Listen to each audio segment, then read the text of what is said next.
Señor presidente, señorías, tomo la palabra en nombre del Grupo Parlamentario Popular para anunciarles nuestro voto en contra a la candidatura del señor Sánchez.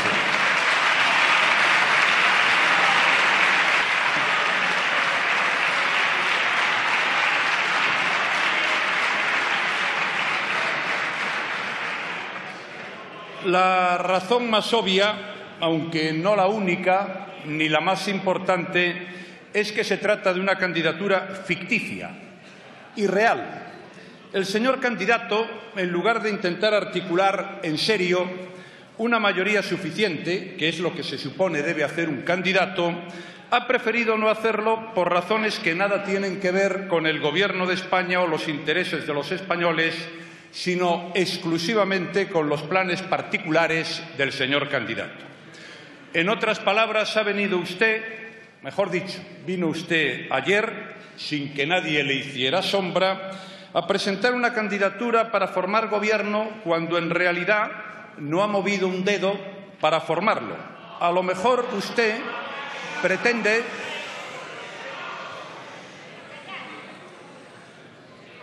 No se preocupen, que se lo voy a explicar y lo voy a hacer con tanta claridad que hasta ustedes lo van a entender.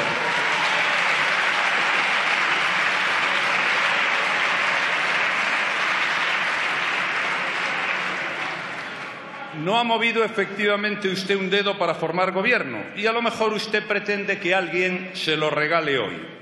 Y la farsa no sería genuina si faltaran en ella buenos y malos. En efecto, lo que pretende hacernos creer el señor candidato es que si hoy España no tiene gobierno, si no completa una mayoría, si él no es elegido presidente, será por culpa de todos los demás, que son los malos. Y toda esta representación ha venido precedida de otra no menos teatral y altisonante. Me refiero a la solemnísima firma de un acuerdo de muy limitada relevancia, pero que se ha presentado sin el menor sentido del ridículo, con una escenografía que nos hacía pensar que estábamos ante una página histórica de dimensiones solo comparables al pacto de los toros de Guisando. Este gran pacto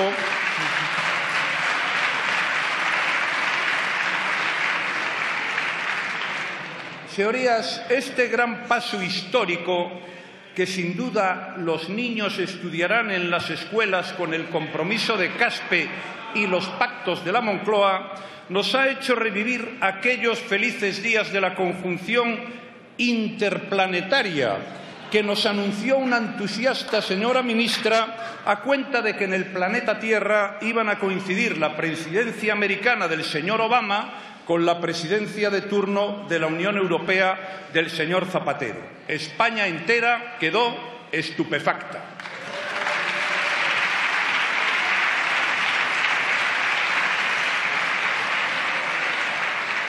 Bien es verdad que aquella conjunción interplanetaria, comparada con la actual, fue muy inocente. Al fin y al cabo, aquella no pretendía engañar a nadie ni dar a los españoles la fraudulenta impresión de que se estaba resolviendo algo. Pero vayamos por partes, señor candidato. Tras una campaña electoral en la que lo más significativo fueron los insultos a mi partido, a mis electores y a su contrincante, que era yo, lo máximo que usted logró fue ofrecer a su partido el peor resultado electoral de su historia. Los españoles, sin duda mal informados, decidieron que usted perdiera las elecciones y también, sin duda mal informados, decidieron que las ganara el Partido Popular.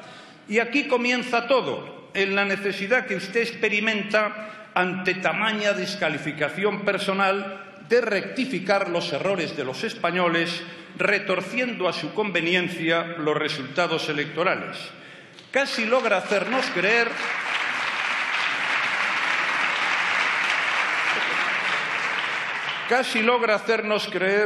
señor Sánchez, que en realidad el Partido Popular había perdido las elecciones y que las había ganado un tal señor Cambio con usted a la cabeza. Y lo que vino después no ha sido más que un puro corolario automático de este planteamiento. Lo que más prisa le corría era cegar los pozos de agua al Partido Popular, bloquear cualquier posibilidad de que pudiera formar gobierno, a pesar de que habíamos ganado las elecciones. ¿Y cómo lo hizo? Pues ya se sabe, diciendo no. Me dijo usted no cuando le llamé el 23 de diciembre y lo ha repetido desde entonces hasta la saciedad. Le recuerdo sus propias palabras, señor Sánchez. No es no. ¿Qué parte del no ha entendido el señor Rajoy? Claro que esto fue antes de sus apelaciones de ayer al diálogo, a la humildad y a la mano tendida.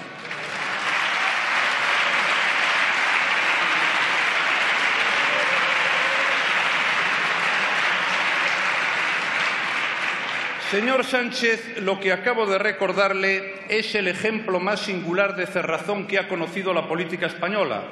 No porque haya rechazado cualquier asociación o participación o apoyo al PP. Ha rechazado usted hasta la conversación, y no precisamente con buenos modos.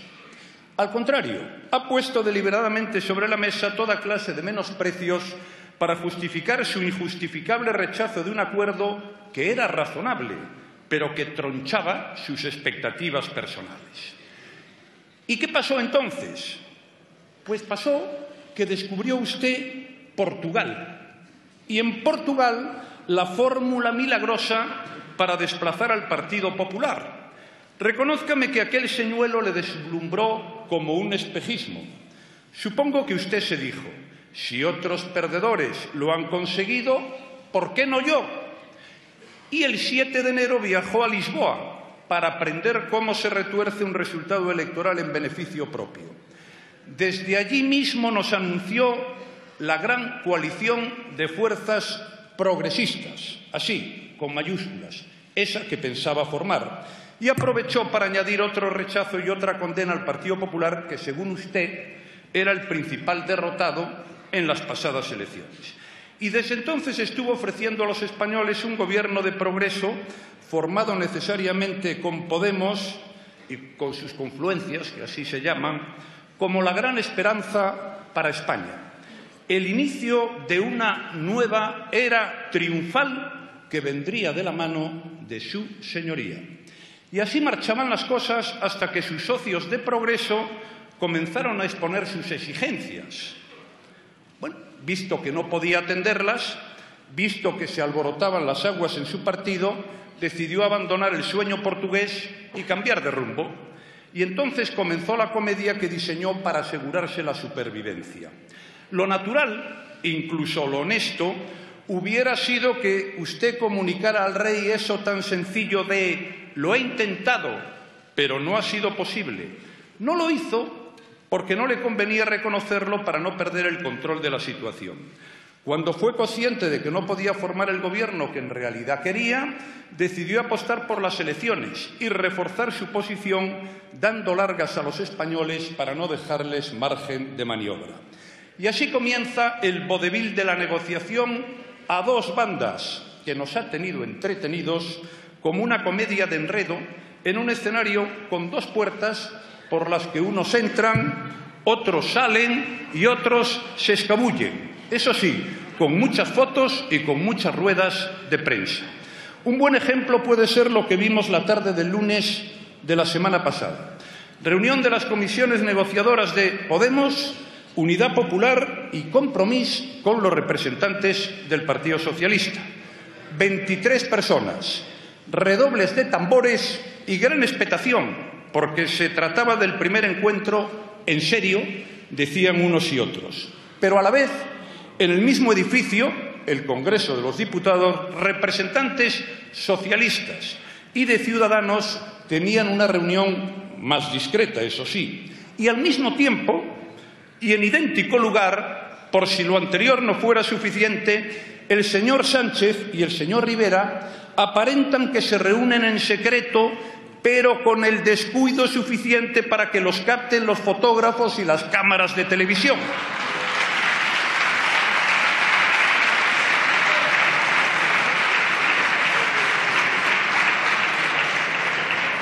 Y de ahí surgió la ratificación del acuerdo que firmaron solemnemente 36 horas después, el de los toros de Guisando, señor Sánchez. Señorías, este rigodón con cambio de parejas se ha prolongado hasta casi agotar los plazos. Ha consumido el mes en postularse para un puesto a sabiendas de que no reunía las condiciones para obtenerlo. Ha gastado el mes repartiendo promesas y esperanzas con las manos vacías. Un mes, insisto, de idas y venidas, de visitas y recepciones, ruedas de prensa, intercambio de credenciales, mucha televisión y muy solemnes palos al agua.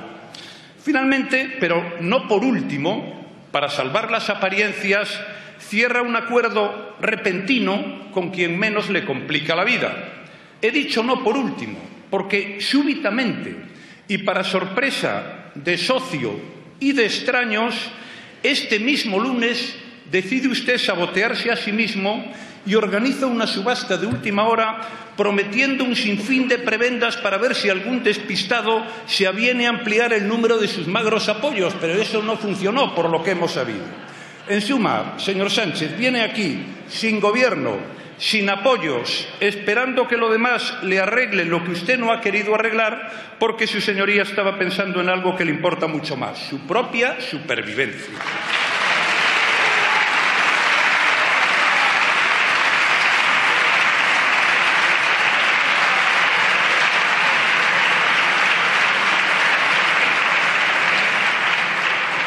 Seamos sinceros, señor Sánchez, si usted hubiera querido formar gobierno, no necesitaba tanto tiempo, porque no ha cambiado nada desde las elecciones. Desde el primer día se conocían todas las posturas, todas las combinaciones, todas las mezclas compatibles y las incompatibles, todas las sumas y todas las restas.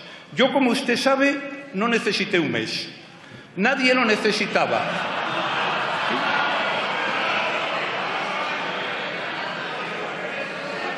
Ya verán cómo lo entienden, a pesar de ser ustedes. Ya verán cómo lo entienden.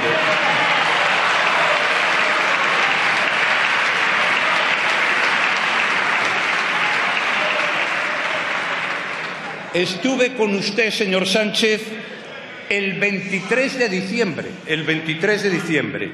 En esa reunión me dijo que no quería saber nada ni de mí ni de mi partido. Así pues, en cuanto se constituyeron las cámaras, se celebraron las consultas en la Zarzuela y el rey me lo propuso, le dije que no podía formar gobierno porque usted se negaba a participar. ¿Verdad que lo entienden? Sí, lo entienden.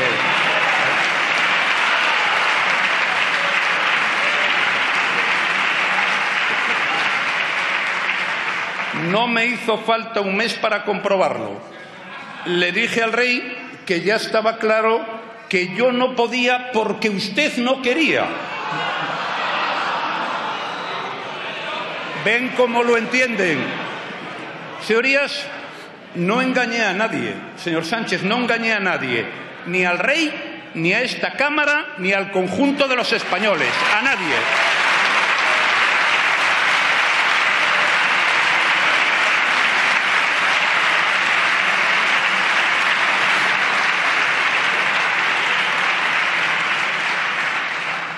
Y no gasté ni un día.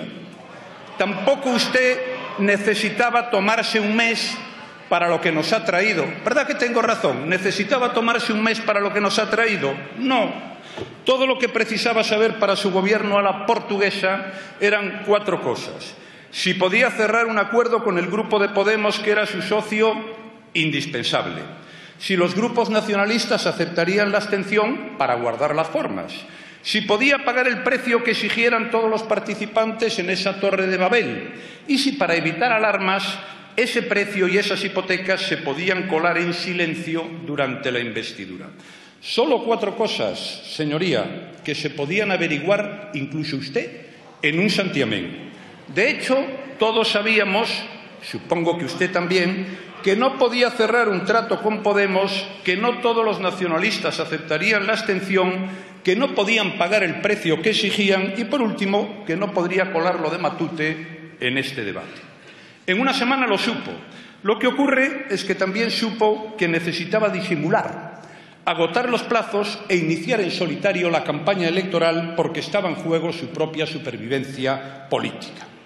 Ahora bien, si está usted representando una comedia, si es evidente que estamos ante una candidatura ficticia e incompleta, no sé bien a qué hemos venido, señoría.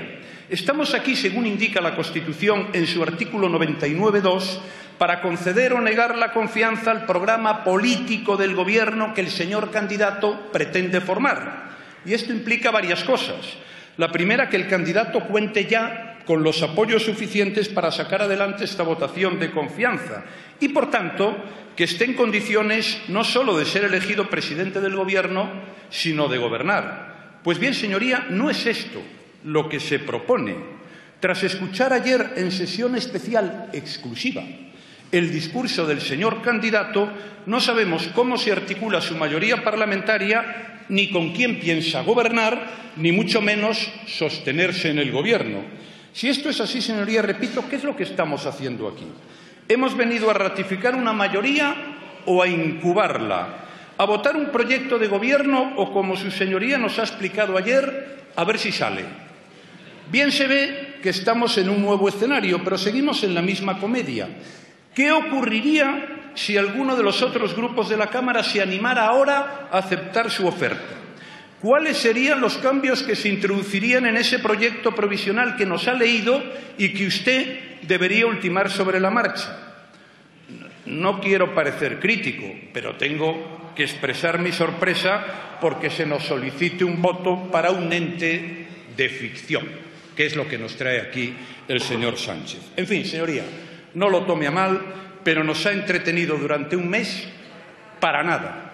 Ya sé que ha estado trabajando mucho y muy intensamente, pero dado lo poco que les cunde, más les valía no proclamarlo. Pues bien, señor Sánchez, si alguien supone que mi grupo puede aceptar el papel de comparsa que se nos asigna en este cortejo, se está equivocando. Nosotros no vamos a rebajar nuestra dignidad hasta ese punto. Nos mantiene erguidos el respeto a nuestros electores. Y esta es, como he dicho antes, nuestra primera razón para rechazar este sucedáneo de investidura. Pero no es la única. Hay otra mucha más seria, los españoles. Los españoles, sus problemas de hoy y su derecho a un futuro próspero. Ahí, en el interés de España, es donde se alza nuestra principal razón para votar en contra de esta investidura de ficción. Los españoles, señorías, eso a los que está tomando el pelo con estos teatros.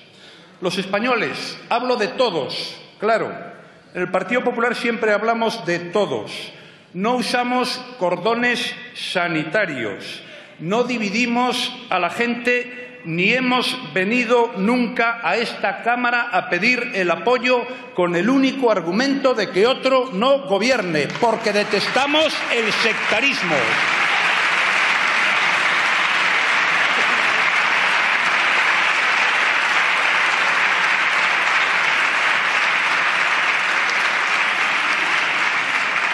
Pedimos el voto para gobernar a todos y defender los derechos y los intereses legítimos de todos.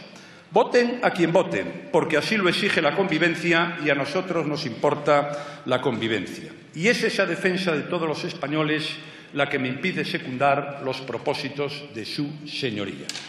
Se lo voy a explicar. Lo que menos necesita España, señorías, son improvisaciones. Y usted no puede ofrecerle otra cosa. Ha estado un mes improvisando programas, poniendo y quitando cosas hasta el último minuto, como quien prepara el menú de la boda para dejarlo al gusto de todos. Acaba de improvisar con prisas un florilegio de medidas para la ocasión en el que, como en las dietas de los convalecientes, no se incluye nada que cueste digerir. De hecho, sigue usted improvisando ahora mismo. Está esperando a ver si por casualidad aparece un socorro que le permita no ya gobernar, sino alzarse con la presidencia del Gobierno. La improvisación no es buena para España.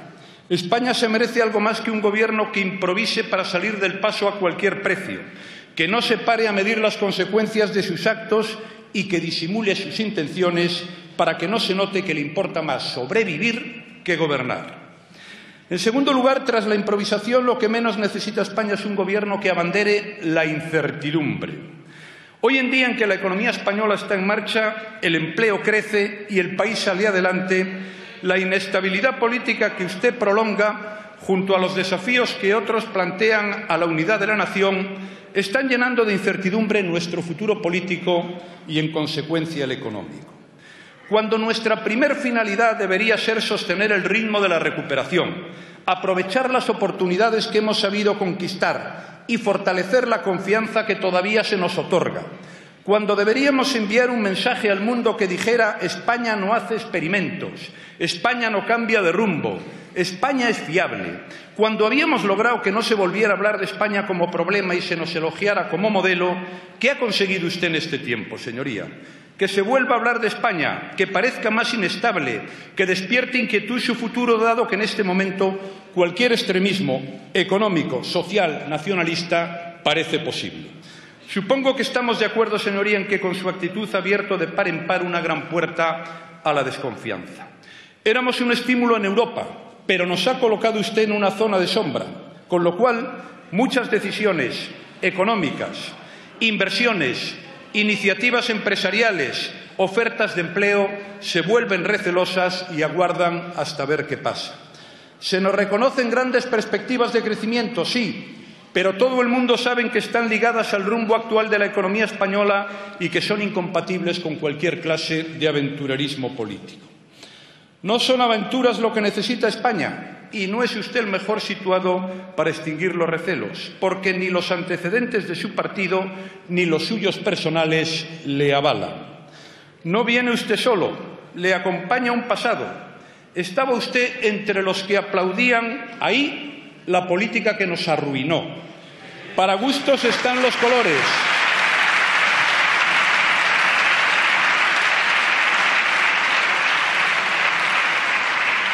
Para gustos están los colores, y a usted le gustaba. Nunca la ha condenado, ni siquiera la ha criticado.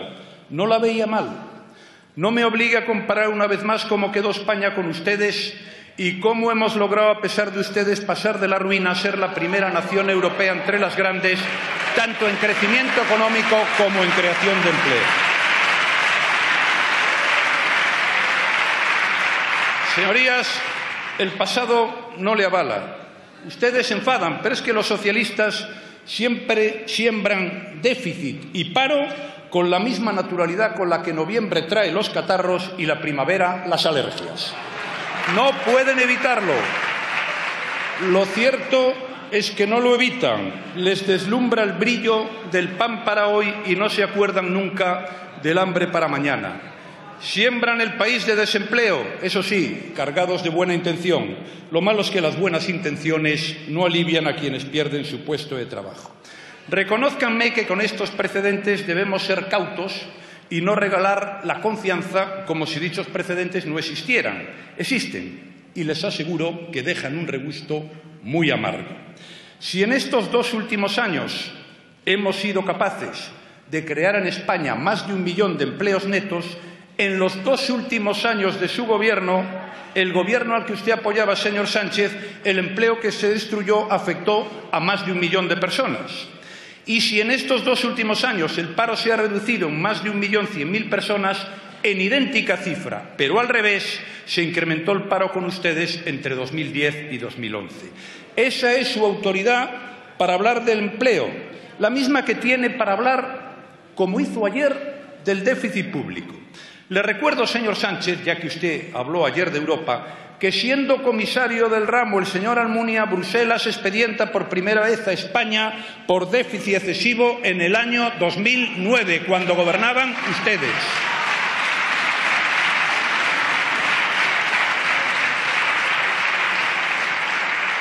Y hablando de déficit público, donde ayer recibimos una interesante lección, le recuerdo que mientras en los últimos 4 años del anterior gobierno socialista el déficit se incrementó en 117.000 millones de euros, durante los años de mi gobierno se ha reducido en 50.000 millones de euros. ¿Cómo puede usted hablar de déficit público en esta Cámara? ¿Con qué autoridad? Y todo esto, señor Sánchez, con una economía que ha pasado de la recesión a culminar la legislatura creciendo al 3,5 en el último trimestre de 2015. ¿Quién nos garantiza que no volverán ustedes a las andadas? Ojalá pudiéramos creerlo. Sería muy tranquilizador. Ojalá pudiéramos creerlo. Pero, a pesar de la buena voluntad que evidentemente tenemos, es evidente que no podemos. Debe usted reconocerme, además, señor Sánchez, que su trayectoria personal no le avala. Ha votado usted en contra de todas las grandes reformas de la pasada legislatura. Es decir, de todos, sí, se lo voy a explicar, de todos los instrumentos que nos han permitido salir de la crisis y situarnos a la cabeza de Europa en crecimiento y empleo. Sí, es así, aunque no les guste. Oiga, ¿y cómo se entiende esto? ¿No le ha gustado ninguna? Hombre, alguna vez acertaríamos, por equivocación, ¿no? Pero lo peor ya no es eso, señor Sánchez. Lo peor es que en un ejercicio de demolición iconoclasta amenaza con desmantelarlas hasta no dejar piedra sobre piedra. Esto se podría entender si tras dichas reformas España estuviera peor que antes, con más paro, más estancada, con los precios más altos y con las pensiones más bajas. Pero ocurre lo contrario. Y ocurre lo contrario gracias a las reformas a las que usted se opuso y que ahora se propone desmantelar. Comprendo que usted no tiene experiencia, pero ya le adelanto que eso sería devastador, especialmente para los españoles que están esperando un empleo, incluso para muchos de los que lo han conseguido, devastador para muchos emprendedores que han confiado en el curso que tomaban las cosas en España. Devastador, señor Sánchez, devastador. Derogar las reformas significa ni más ni menos que dejar otra vez a España como estaba cuando gobernaban ustedes. El progreso que propone usted consiste en regresar en muy pocos meses al desastre de 2011. A eso llaman ustedes un gobierno reformista y de progreso. La reforma consiste en la voladura del edificio y el progreso en el retorno al pasado. Reconózcame que existen motivos para inquietarse. Ahora sabemos que usted llama progreso al retroceso, al involucionismo, a la sinrazón de arrasar lo que hacen otros, aunque sea bueno, por la simple razón de que lo han hecho otros y más especialmente si lo han hecho para corregir los desastres que ustedes dejaron. Y si a eso le añadimos las vaporosas medidas que anuncia en su discurso y especialmente las que se calla por prudencia, no es exagerado afirmar que estamos ante un programa ruinoso para la economía, disolvente para la confianza y catastrófico para el empleo. Y todo eso con pactos o sin pactos. Señoría, en las condiciones que usted señala, crear empleo es una pretensión imposible. Y no me entienda mal, yo no discuto la legitimidad de su pretensión. Puede ser legítimo que usted pretenda devolvernos a la ruina. Lo que yo añado es que eso no es lo que más le conviene a los españoles. Lo sensato cuando existe un proyecto en marcha, con éxito y con buenas perspectivas, no es desmantelarlo, no es echarlo abajo, no es hacer experimentos, no es ahogar las oportunidades de la gente, sino colaborar con él, aportar lo mejor de cada uno para perfeccionarlo, para acelerarlo, para que si ya era bueno, lograr entre todos que sea mejor. Eso es lo razonable a mi humilde modo de ver. En definitiva, señorías, la razón fundamental para negarle nuestra confianza a su investidura es el eje central de su programa, que no es otro que una contrarreforma de la política económica y social de la última legislatura.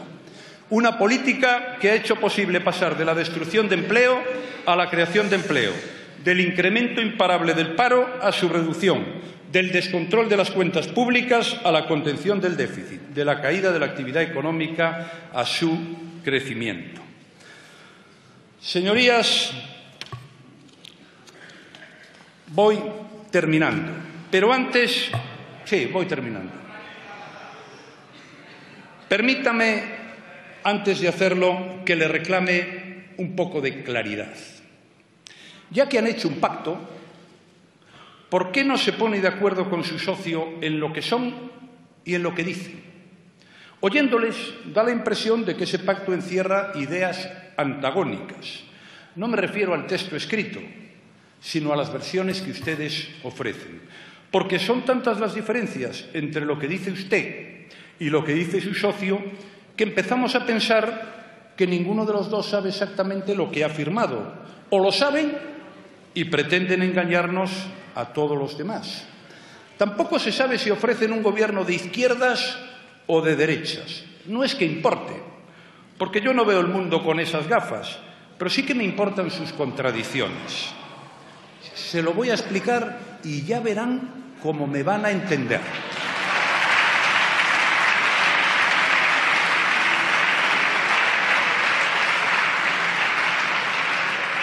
La razón no es la que ustedes están pensando, sino que yo me explico muy bien. Pero me voy a explicar. Dice usted, señor Sánchez, que su pacto es muy de izquierdas. Bueno, y pide el apoyo a otras izquierdas.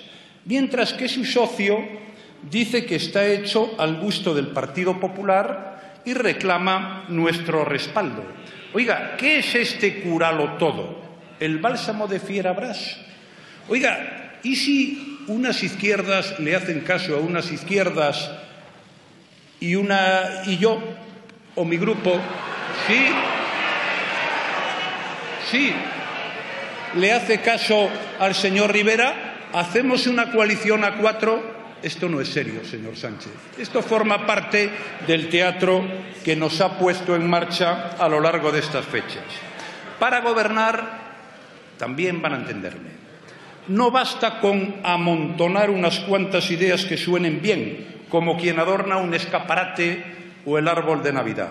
Es preciso que las ideas sean coherentes con lo que es necesario hacer y con lo que es posible hacer. Y además que se puedan pagar. Lo contrario es pura palabrería publicitaria. Ustedes primero disparan, luego colocan el blanco donde ha caído la flecha. Así, señoría, acierta cualquiera. Las cosas se hacen al revés. Primero se pone el blanco.